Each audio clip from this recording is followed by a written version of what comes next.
And there we are. Welcome back to God's Autobiography. My name is Stephen French, and this is, I believe, the 12th video.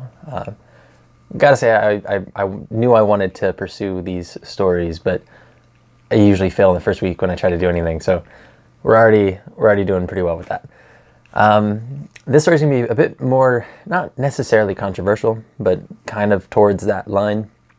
I'm a fan of a lot of unpopular opinions, it seems, both my actual thoughts or just through the means of being the devil's advocate and trying to provoke conversation by portraying something that I might not fully be on board with, but controversial enough to kind of draw that out of people. You probably understand what that means.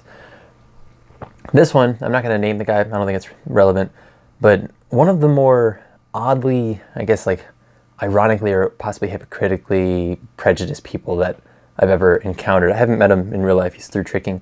Very SJW, he's of mixed race, I believe. I guess he had a pretty hard life, but he lashes out on everybody in a very far left SJW type of way. So I initially tried to speak with the guy through Facebook and understand him, and it became ridiculous, and he was so narrow-minded in his pursuit and so determined to be prejudiced against everyone, yet calling out those same people for being prejudiced. It was really bizarre. So I reached out to him. He had already not liked me after our various conversations quite a bit. I said, all right, we're really not seeing eye to eye, and I think that the problem might be text, because we lack all rhetoric, we lack all tone in written text. And it took some convincing, but he agreed to a phone call. Right away, I got the message from him that he's just a very angry person. He's got a lot going on in his life and in his head, that he's just fundamentally angry at the world. I don't get it. I feel kind of bad about that. And it seems somewhat understanding that his beliefs make a little more sense, I guess.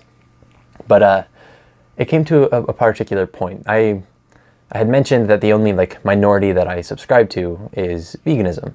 And he got initially mad at me saying that's not a minority. And I meant it in a literal term. I'm rather literal in my I guess the way that I think and often in the way that I speak.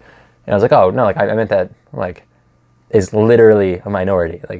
One of the highest populations is, I think in India there's 5% of the population is vegan. So it is a minority to fact.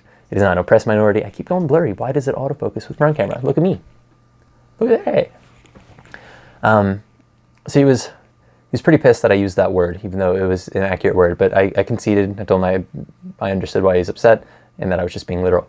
But it got to the point where he had asked me, he said, what would you do if a black family had you over for dinner and they offered animal products for food? And I said, it doesn't matter who offers me animal products for food. If anybody offers them, I will politely decline. That is the approach that I decided to take. He goes, no, a black family has to be black. I'm like, well, I kind of answered that. They belong to anybody, and if anybody offers me this, then I will not eat it. I will politely decline. I said almost always there's some vegan option on the table. Almost always. And if there's not, I can go a day without food. For me, being hungry for a day isn't enough to break this belief. So, if this was a black family, they invited me over for dinner, they offered for some reason only vegan products, they didn't even have fucking rice, that only non-vegan products, what would I say? I was like, well, I would explain why I hold my belief. I would politely refuse. I would sit at the table and communicate with them if it wasn't uncomfortable for them. If they needed me to leave, I would leave. I wouldn't feel bad if they were upset about me for declining. That's fine. And he told me that is inherently racist. That changed the whole tone of the conversation with this guy. So I want to understand why you're so bitter and why you're so prejudiced and why you're so naive that you are. And that's what he landed on. If I don't eat animals that a black family offers me, then I am racist towards that family. And I thought, similar to yesterday's story, I thought that was one of the fucking dumbest things I have ever heard.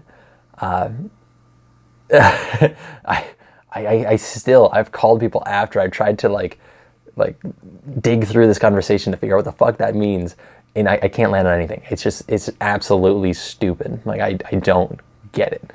But It made me laugh. It was rather odd. Again, this one's not particularly controversial. Yeah, if for some reason somebody watches this and holds this belief, I think you're an idiot, at least on this topic. But I would still love for you to try to explain why, because I need to fucking understand what ludicrous mentality this can come from. But yeah, really quick video. I leave for Arizona in 6 days. That's on a Wednesday. We'll have videos throughout the whole time. Episode 12 down. 88 more to go. Blah.